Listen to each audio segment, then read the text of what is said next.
In this video, let me show you how to fix Google storage full without paying. So if your Google account is getting full, let me show you a couple of solutions that you can try out in order to manage your storage as well as free up some space.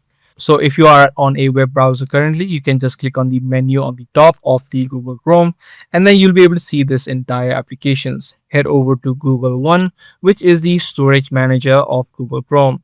Now right here, immediately you'll be able to see the option called clean up space, which you can just head over to it and remove any sort of files that you do not need. You're also going to see files such as files in bin, large drive files, as well as spam emails in this section. You can try removing them and try to see how much space that you can recover.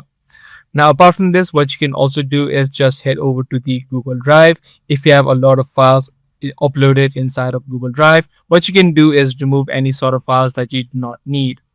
Even if you delete from this section, make sure you also remove it from the bin section, as all of the deleted files will be uploaded to the bin and will only be deleted in 30 days. Now, apart from Google Drive, if you have a lot of files or photos or videos uploaded to Google Photos, what you can also do is try to reduce the file size from inside. So once you're inside of the Google Photos platform, head over to the settings. And right here, you can see two options, original quality and the storage saver. It says right here, store more at slightly reduced quality. If you do not mind your videos and photos quality being reduced by slightly, you can select this option. Now, if none of these solutions are working out for you and if you're still having issues with storage, then what you can do is use a different Google account.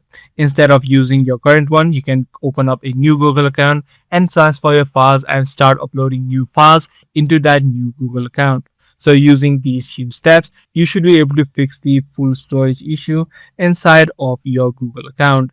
If this video was helpful to you, be sure to subscribe. That's going to be all for today. I'm going to see you in the next video.